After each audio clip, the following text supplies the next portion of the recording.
La presse algérienne révèle de nouveaux massacres. Reportage de notre envoyé spécial sur l'inhumation des victimes de la tuerie de Bentala qui aurait fait 200 morts mardi. Devant les cadres du RPR, Philippe Séguin assure qu'il n'est pas question d'une éventuelle rivalité présidentielle avec Jacques Chirac. Devant les responsables du PS, Lionel Jospin recadre le débat sur les 35 heures. Handicap International organisait aujourd'hui une journée d'action pour réclamer l'interdiction totale des mines antipersonnelles qui ont déjà tué ou gravement mutilé plus de 600 000 civils. En Coupe d'Europe de rugby, le match opposant Brive aux Gallois de Pontypridd s'est terminé sur un match nul, 29 points à 29 et sans aucun incident. Madame, Monsieur, bonsoir. Pratiquement chaque jour, désormais, l'Algérie enterre les victimes de massacres. Alors que les mots et les adjectifs finissent par ne plus avoir de sens pour exprimer l'indignation, notre envoyé spécial Thierry Tuillier a pu assister à l'inhumation de quelques-unes des victimes du massacre de Bentala dans la banlieue d'Alger mardi dernier. 85 morts selon la version officielle, plus de 200 selon les rescapés de ce massacre.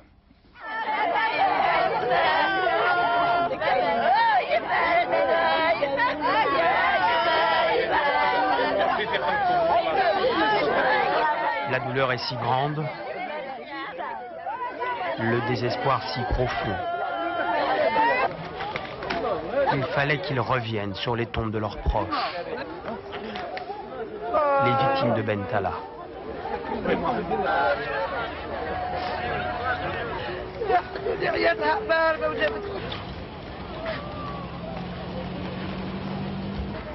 Voici le cimetière de Baraki. Il y a là 100, 200, peut-être plus sépultures de fortune, bien au-delà des 85 morts officiels. Dans la foule, un homme interpelle la presse. Vous racontez n'importe quoi. Il lui reproche de reprendre le bilan officiel. Vous racontez n'importe quoi. Dites la vérité, nous abjure-t-il. Ils disent qu'il y a 30 ou 40 morts. Comptez, vous verrez la vérité. Les journaux, ce n'est pas important, ajoute une voix de femme. On les lit, on les jette. Reposent ici les suppliciés de Bentala. Ahmed avait 3 ans. 18 membres de la famille Razali, dont 2 enfants, Mohamed, 10 ans, Yassine, 15 ans, sont enterrés ici, côte à côte. Très vite, notre caméra provoque un attroupement. Nous sommes pris à témoin. Nous habitons à côté d'une forêt et d'un ravin. Nous n'avons que le bon Dieu avec nous. Un tueur a pris son temps pour égorger. Il criait à son copain. « Écoute, égorge doucement. Cette maison n'a pas d'armes. T'inquiète pas, l'armée n'est pas venue. » Il égorgeait et il jetait les corps du 3e étage.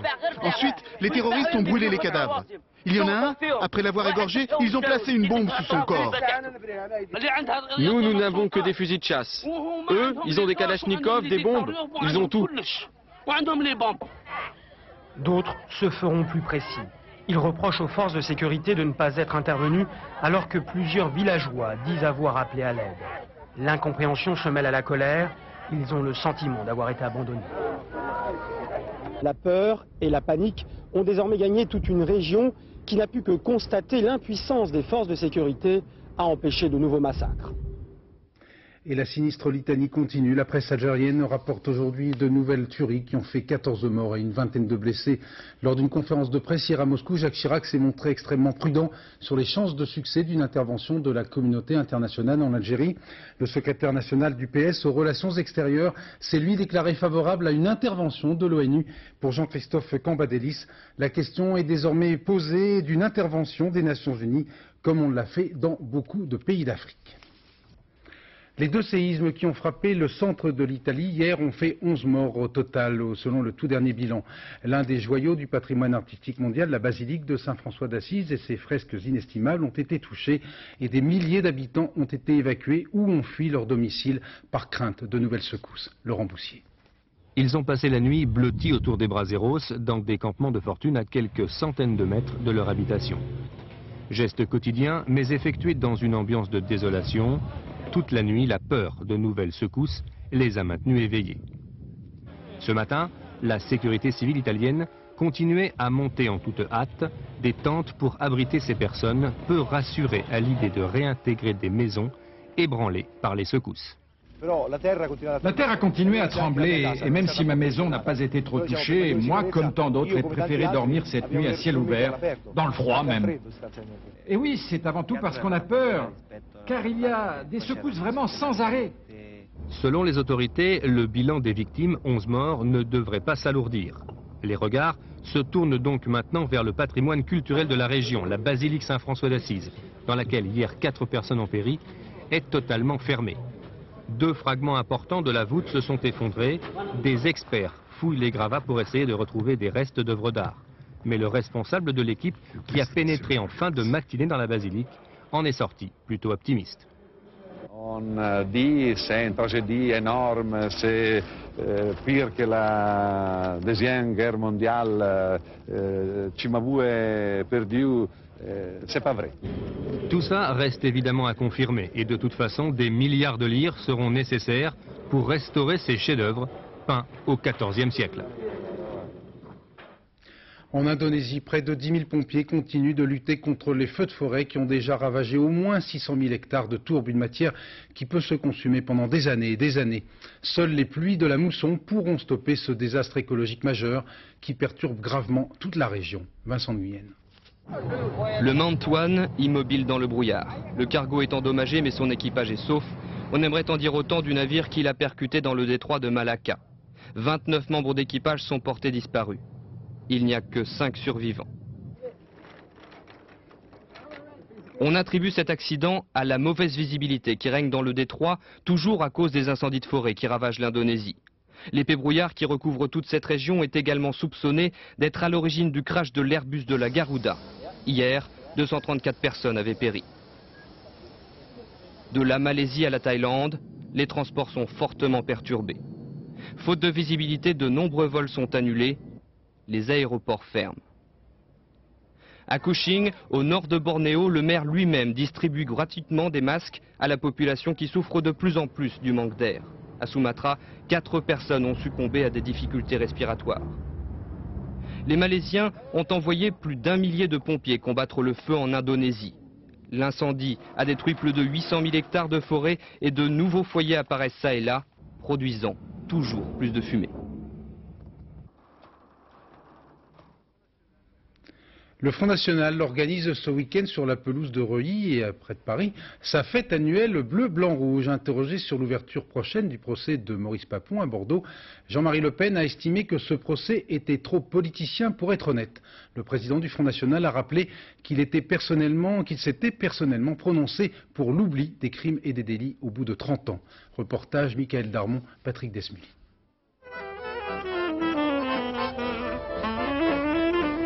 Pelouse de Reuilly, c'est le signe que l'automne arrive, les bleus, blancs, rouges sont de retour. Dans les allées, les frontistes se rencontrent à l'appel et les souvenirs d'une certaine France aussi. Dans quelques jours, va s'ouvrir à Bordeaux le procès de Maurice Papon, mais ici, on ne laisse pas dire qu'il s'agit du procès de Vichy. Papon, personnellement, ne m'intéresse pas. On me dit qu'il est franc-maçon, donc c'est pas du tout ma famille politique. L'opinion ne peut pas comprendre qu'on fasse le procès d'un fonctionnaire alors que son problème à elle, le problème des Français aujourd'hui, c'est le chômage.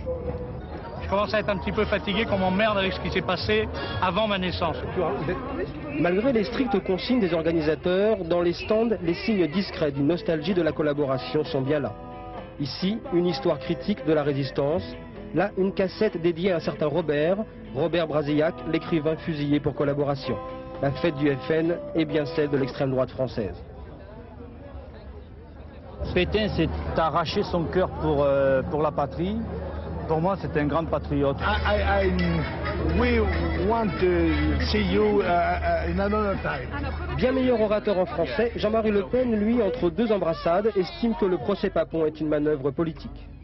Il me paraît que revenir sur des responsabilités de personnalités subalternes me paraît être un procédé qui n'est pas excellent. Demain, Jean-Marie Le Pen ne parlera pas que d'histoire, il parlera également politique devant toute la planète du Front National réunie à Reuilly. Cette fête du Front National a suscité une contre-manifestation qui a rassemblé près de 10 000 personnes cet après-midi à Paris à l'appel de plusieurs partis de gauche, syndicats ou organisations de défense des droits de l'homme. Reportage Olivier Caroff, Frédéric Basile. Comme fasciste, et comme nazi. Les organisateurs rêvaient de frapper aussi fort qu'à Strasbourg au printemps dernier lors du congrès du Front National. À l'affiche, une soixantaine d'associations, tous les partis de gauche, plusieurs syndicats et près de 10 000 personnes entre République et Bastille, réunis contre le Front National, la haine, la xénophobie et le racisme. Les idées de Le Pen salissent l'opinion, l'esprit français, l'esprit européen, l'esprit de tout le monde. Une mobilisation préparée depuis des mois contre la fête des Bleus Blancs Rouges, mais aussi l'occasion pour les simples manifestants, comme pour certains politiques, de rappeler au gouvernement quelques promesses. Avec les lois de Brexit qui devaient être abolies par la gauche et qui n'ont pas du tout été abolies, qui ont seulement été un peu transformées, en fait ils se foutent de notre gueule et on veut leur dire non, quoi, ça ne peut pas continuer comme ça, c'est trop dangereux. Tout ce qu'on cédera sur le plan des principes républicains qui ont fait la tradition de la France depuis 2 siècles, notamment le droit d'asile et le droit du sol, eh bien tout ce qu'on cédera, ça profitera au Front National. De quoi donner à cette manifestation un air de répétition générale à quelques semaines de l'examen par l'Assemblée nationale du projet de loi sur l'immigration.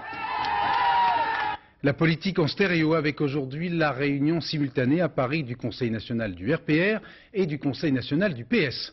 Devant les cadres du mouvement gaulliste, Philippe Séguin a vigoureusement critiqué l'action du gouvernement Jospin, estimant venu le temps de dégonfler les baudruches. Le nouveau président du RPR a également assuré qu'il n'était pas question d'une éventuelle rivalité présidentielle avec Jacques Chirac. Sur place, Jeff Itambert, Joseph Bachik. Les gaullistes ont retrouvé le goût des bonnes manières.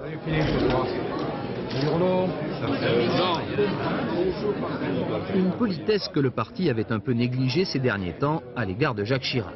L'émancipation était le maître mot du RPR, désormais cette page-là est tournée. Jacques Chirac refait de la politique, il intervient dans le débat national, notamment cette semaine en critiquant le budget, et le RPR applaudit.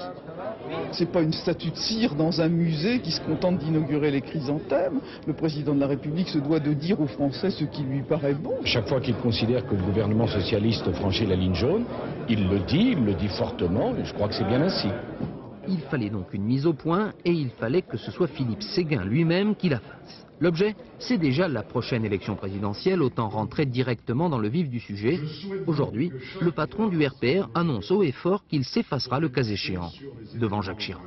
Par définition, le mouvement étant ce qu'il est, le mouvement ayant été créé par qui l'on sait, on imagine mal son président se dresser ou a fortiori se présenter contre le président de la République sortant.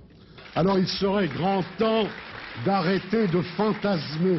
Les rôles ainsi redistribués, la place du chef bien définie comme on aime chez les gaullistes, Philippe Séguin peut revêtir son costume de premier opposant à Lionel Jospin. La cible du jour, le budget 98, du matraquage fiscal aux yeux du RP. À quelques encablures de là, devant les cadres du PS réunis pour préparer le prochain congrès de Brest fin novembre, Lionel Jospin, toujours premier secrétaire en titre, a défendu ses choix budgétaires et il a précisé sa conception du passage aux 35 heures de travail hebdomadaire. Sur place, Françoise David, Frédéric Faure. L'actualité qui rattrape le Conseil national du Parti socialiste en pleine préparation de congrès. Impossible aujourd'hui de ne pas débattre des 35 heures et de la menace que fait planer le CNPF d'un éventuel boycott de la conférence sur l'emploi. Alors, tant à usage interne qu'externe, Lionel Jospin donne le là. Les 35 heures tout de suite payées 39, c'est une décision anti-économique. Mais les 35 heures, avec baisse des salaires, c'est une mesure antisociale et une faute politique. Entre ces deux risques, il faut, ajoute le Premier ministre, proposer des espaces de négociation aux partenaires sociaux. Faudra-t-il une loi cadre, hypothèse qui fâche le patronat? Le chef du gouvernement n'en parlera pas, il laisse au Parti socialiste le soin d'y revenir. De toute façon, ça c'est la position des socialistes, nous pensons que pour favoriser cette négociation, pour lui donner un terme, pour éviter qu'elle ne s'enlise, il faudra sans doute que le législateur fixe un cadre et une date butoir. On peut comprendre la place et la nécessité de la négociation, évident. Il faut comprendre que les choses ne se fassent pas en une nuit, mais sur l'objectif, il ne peut pas y avoir, n'est-ce pas, de transaction. D'autres, à la gauche du parti, sont encore plus péremptoires sur les privatisations comme sur les 35 heures. Le temps est venu de réorienter à gauche l'action engagée. La majorité du Parti socialiste veut éviter deux écueils, être le spectateur ou trop critique ou trop béat du gouvernement. Le PS veut être acteur et quand il fait pression sur le CNPF sur les 35 heures par exemple, il estime tout simplement jouer son rôle. Et en quittant la maison de la chimie, le Premier ministre a été interpellé par des représentants de fils de harkis en grève de la faim depuis maintenant plus d'un mois sur l'esplanade des Invalides à Paris. Ces 7 grévistes, dont l'un a été hospitalisé, entendent rappeler à l'État l'existence de la communauté harkie et dénoncer la terrible indifférence dont ils continuent d'être les victimes. Une délégation a été reçue à Matignon par un collaborateur de Lionel Jospin. Longwy ne veut pas mourir dans cette ville durement touchée par les restructurations industrielles. Plus de 1000 personnes ont manifesté cet après-midi pour la défense de l'emploi, cela après l'annonce de fermeture de plusieurs usines dans la région. Reportage Virginie Fichet, Sylvain Gauthier. L'emploi à Longwy, c'est la vie. L'emploi à Longwy, c'est un fait, l'emploi ne loge plus depuis longtemps dans la cité sidérurgique. Mais aujourd'hui, même la reconversion économique du bassin est remise en cause. Au total, plus de 700 emplois sont menacés d'ici fin 98. Un deuil difficile à accepter dans cette région, déjà durement éprouvée. Ça fait 20 ans que ça dure, oui. C'est un sujet très sensible maintenant. J'étais en 1979 aux premières manifestations et maintenant on continue pour deuxième vague de licenciement et d'emploi. S'il n'y a plus personne à Longwy, il n'y aura plus besoin de mairie, il n'y aura plus besoin de fonctionnaires, donc on sera touché également. C'est pour ça qu'on est venu manifester en famille aujourd'hui. Voilà. Cet après-midi, 2000 manifestants avaient préféré les banderoles au shopping. Un grand mouvement unitaire pour protester contre les départs de JVC et de Panasonic. Une marche pour dénoncer aussi les promesses de reclassement d'Unimétal. Il n'y a pas de mesure de reconversion, c'est non à la fermeture parce qu'elle n'est pas justifiée cette fermeture. Ni celle de Panasonic, ni JVC. C'est simplement des délocalisations, on n'est pas d'accord. Déterminés, les Lorrains du PIO iront se battre jusqu'à Paris. Mardi prochain, le secrétaire d'État à l'industrie Christian Pierret devrait recevoir une délégation. Dernier jour de la visite d'État de Jacques Chirac en Russie. Devant les étudiants de l'université de Saint-Pétersbourg, le président a rappelé qu'il avait traduit dans sa jeunesse un texte de Pouchkine, après que son professeur de sanskrit lui ait conseillé « Tu ferais beaucoup mieux d'apprendre le russe, la plus belle langue du monde ». En compagnie de nos envoyés spéciaux, Philippe Arouard et Jean Cornu, reportage au Palais d'Hiver sous un ciel d'automne. L'étoile du Nord, Saint-Pétersbourg. Né des rêves fous de Pierre le Grand au XVIIIe siècle, édifié une cité sur 42 îles, à l'endroit où la Neva se jette dans le golfe de Finlande. Ici, le Palais d'Hiver, musée de l'Ermitage, qui abrite 2 700 000 œuvres d'art. Quel privilège de se marier à Peter, comme disent les habitants, même si le froid saisit la cité dans son manteau automnal. Phare de la culture russe, Saint-Pétersbourg, par son architecture baroque et classique, est une ville à l'allure européenne. Et justement, devant les étudiants de l'université, Jacques Chirac fait le lien entre la Russie nouvelle qui se construit et l'Europe qui se forge de jour en jour. L'important étant pour tous de consolider la démocratie et la liberté, toujours fragiles. Vous êtes à cet âge où l'on rejette spontanément, naturellement, la haine, la violence, les préjugés, les fanatismes. Parce que vous êtes, plus que d'autres peut-être, sensibles aux valeurs de la démocratie, je vous engage à en être le fer de lance. Monsieur le Président, j'ai une question à vous poser. Comment pensez-vous, quelle est la qualité principale du peuple russe? Quelle est la qualité principale? La passion. Aux jeunes Russes de mettre toute leur passion à construire la démocratie pour s'arrimer au continent européen et fonder un partenariat privilégié. L'organisation humanitaire Handicap International organisait aujourd'hui à Paris et dans plusieurs villes de province sa 3e opération pyramide de chaussures, opération symbolique pour dénoncer l'usage des mines antipersonnelles qui ces 20 dernières années ont tué ou gravement mutilé plus de 600 000 civils sur la planète. Chaque citoyen étant invité à déposer le plus grand nombre de chaussures usagées, autant de symboles de vie détruite par ces armes. Chiffre terrifiant, 110 millions de mines sont toujours actives dans 71 pays et on recense une victime toutes les 20 minutes en moyenne. Parmi les centaines de milliers de personnes gravement mutilées, un ancien militaire britannique qui consacre désormais sa vie à ce combat. Une personnalité tout à fait exceptionnelle, comme vous allez le découvrir grâce à ce reportage de Vincent de Guyenne et Raymond Chaplard. La grande fête du sport. Des milliers d'amateurs s'apprêtent à fouler le bitume des rues d'Oslo sur 42 km. Pour tous, il s'agit de tirer le meilleur de ces deux jambes. Tous sauf ceux britanniques. Chris, ça va aller? C'est bon, c'est facile. Chris Moon s'élance pour le marathon entier. Avec un bras en moins et à la place de sa jambe droite, une prothèse ordinaire. Les médecins lui disaient que c'était impossible. Mais à Londres, New York ou ailleurs, il court, comme avant son accident. C'était au Mozambique, il y a 2 ans. Après avoir quitté l'armée britannique, Chris voulait travailler dans l'humanitaire. Il a choisi d'aider quelques pays en voie de développement à débarrasser leurs terres de mines antipersonnelles. En Afrique, il dirigeait une équipe locale de déminage. Puis un jour, en traversant un champ que ses hommes venaient de passer au peigne fin,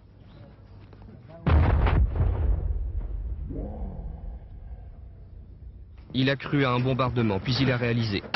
Sa jambe a été arrachée, son bras a dû être amputé dans la soirée. Durant toutes ces années, pas une mine n'avait été oubliée. Mais j'accepte mon sort. C'est une activité dangereuse. Et j'ai toujours dit que si un de mes hommes manquait une mine, je voulais être le premier à le savoir. Et je l'ai été. Alors je n'ai pas à me plaindre. Naturellement, je suis très heureuse parce que c'est possible pour moi courir avec le seul jambe. Mais je pense que la vie est comment faire le meilleur. Je dois essayer de faire le meilleur. Faire de son mieux par amour-propre, mais aussi pour la cause qu'il défend. Pour les autres victimes de mines antipersonnelles, à chaque course, il récolte des fonds. Cette fervente supportrice est directrice d'handicap international aux États-Unis. Si tous deux étaient à Oslo il y a 2 semaines, ce n'était pas seulement pour le marathon. Il y avait une conférence internationale.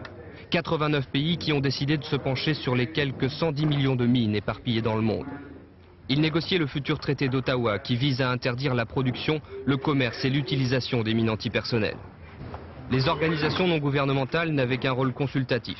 Chris n'était même pas délégué officiel, mais il est venu. La plupart des gens qui sont ici représentent un gouvernement. Ils ont donc leurs propres contraintes et leurs instructions. On doit les respecter, mais aussi saisir l'occasion de leur exposer d'autres points de vue, faire du lobbying et militer. Parler, faire pression, c'est la meilleure arme des ONG. À la fois ancien militaire, ancien démineur et victime, Chris Moon s'est montré convaincant. Sauf peut-être auprès des États-Unis, qui ont annoncé qu'ils se retiraient des négociations. Chris, lui, est allé jusqu'au bout.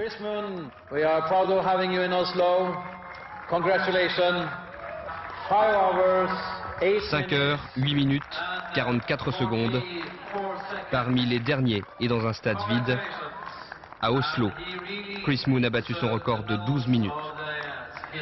Contre les mines, comme dans la course, jamais Chris n'abandonne. Jamais. En France, dans le massif du Vercors, un chasseur de 66 ans a été tué accidentellement par l'un de ses compagnons de chasse, âgé de 73 ans, qui voulait tirer sur un chevreuil. Dans les Pyrénées centrales, l'ours Melba a été abattu par un chasseur lors d'une battue au sanglier. La gendarmerie enquête pour déterminer les circonstances exactes de la mort de cet animal. Le deuxième des 3 ours réintroduit en juin 1996 dans le cadre d'un programme européen de restauration de la faune pyrénéenne. La dépouille de l'animal est restée sur place afin de tenter de localiser les 3 oursons âgés de 7 mois, trop jeunes pour survivre par eux-mêmes dans la nature. En Ariège, les gardes de l'Office national de la chasse viennent d'interpeller 2 braconniers venus d'Andorre et qui chassaient l'isard avec une arme de guerre. Un braconnage qui est hélas assez coutumier. Reportage Christophe Larocca, Olivier Combe. Au petit matin, ils sont 40 à se retrouver. 40 gardes nationaux de la chasse et de la faune sauvage, des hommes qui dépendent du ministère de l'Environnement. Ce rendez-vous en Ariège est un des temps forts de leur action. Comme chaque année, ils partent lutter contre le braconnage à l'isard aux abords de la frontière andorrane. Dans cette région, près de 150 bêtes tombent chaque année sous les balles de tireurs clandestins. Au sommet là, il y en a 4. 4, j'en ai 4 ou 5 aussi là. Je ne sais pas s'il n'y a pas quelqu'un aussi.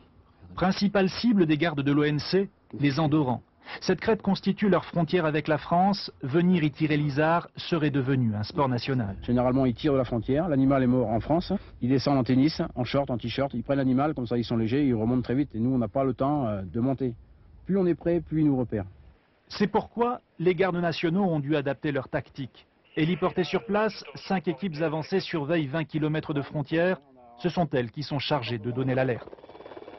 Les interventions sont confiées à une équipe fortement entraînée. Celle-ci est capable, comme ici, de larguer 4 hommes sur un terrain accidenté en moins de 15 secondes. Un dispositif qui peut sembler disproportionné, mais la lutte entre braconniers et gardes nationaux prend parfois des allures de guérilla. On a affaire à des gens, il faut le savoir, motivés, déterminés, souvent nombreux, qui ont des moyens importants en matériel, qui peuvent se transporter un peu partout sur cette frange, donc il est important qu'on ait cet effectif. On est tombé sur des gens qui avaient des armes de guerre, on est tombé sur des gens qui refusaient de se soumettre. On a eu les armes pointées sur les intervenants. Bon, ça commence à être délicat à ce niveau-là. Le problème, c'est que l'Andorre ne gère pas ces populations de gibier sauvage. Il ne reste plus ici que 160 isards contre 10 000 pour le département de l'Ariège. Tant qu'un programme de repeuplement ne sera pas mené, le braconnage continuera. Tout cela est déjà prévu. Mais ce qui se passe, c'est qu'il nous faudrait faire une loi. Cette loi doit instituer des réserves de chasse dans les paroisses.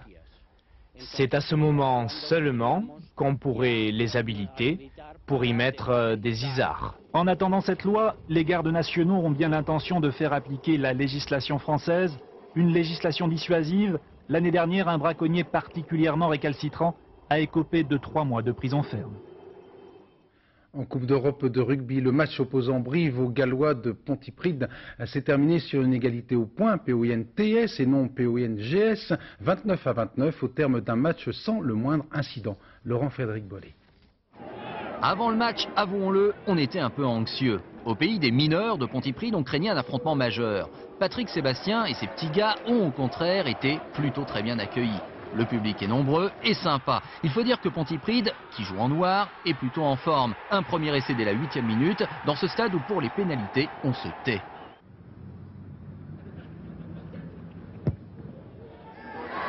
Ça pourrait donc ressembler à des minutes de silence où l'on enterrerait les espoirs de Brive. Car à Pontypridd, on en rajoute. Un essai c'est bien, 2 essais c'est mieux. James s'échappe, personne n'arrive à le plaquer. Ce sont les Gallois qui font le spectacle.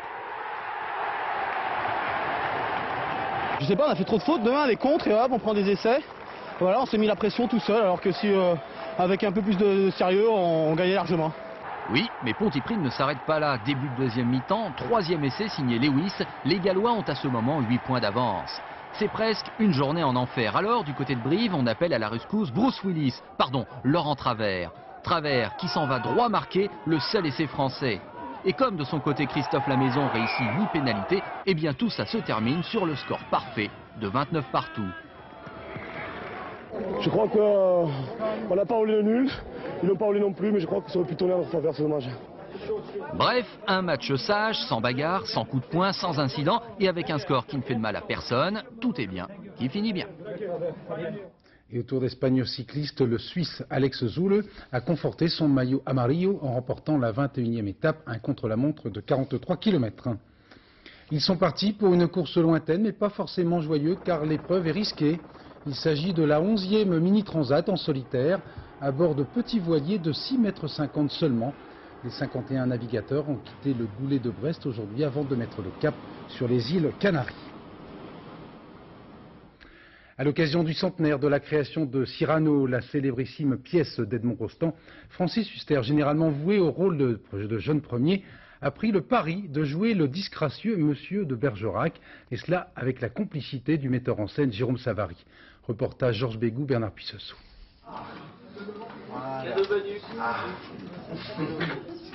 Voilà. Des costumes à la fois somptueux et pleins de fraîcheur, signé Michel Dussara, une troupe jeune où les comédiens ont l'âge de leur rôle. Une pièce centenaire revisitée par Jérôme Savary et un Francis Huster inattendu. Cyrano, comme tout le monde, a à l'intérieur de lui-même une jeunesse. Il est jeune, il meurt à 36 ans. C'est un Christ romantique, c'est pas du tout un vieillard. Donc il y a chez lui cet appel vers l'amour, c'est ce qui en fait la grandeur, et aussi cette force de vie. C'est le Cyrano le plus physique que j'ai jamais vu, le plus bondissant que j'ai jamais vu. C'est un roc, c'est un cap, c'est un pic. Que dis-je, c'est un pic? C'est une péninsule. Curieux, de quoi sert cette oblongue capsule? D'écritoire, monsieur, ou de boîte à ciseaux? Gracieux, aimez-vous à ce point les oiseaux que paternellement vous vous préoccupez pas de temps de ce péchoir à leurs petites pattes? À la fin de l'envoi, je touche. Envoi. Prince, demande à Dieu pardon. Je carte du pied. J'escarmouche, je coupe, je passe, il va donc. C'est en même temps Alexandre Dumas, c'est les Trois Mousquetaires, mais c'est aussi Musset ou Vigny. Il est fier, noble, jeune, intrépide, beau. Quoi? Qu'avez-vous? Voici les cadets de Gascogne. Que le vieil époux se renfrogne, sonne les clairons, chante des coucous. Voici les cadets de Gascogne qui font vaincu tous les héros. La pièce est parfois cocardière, guerrière, et Jérôme Savary n'escamote pas les morceaux de bravoure, mais l'ensemble du spectacle sait aussi nous montrer les moments de désespoir et de grande solitude de Cyrano.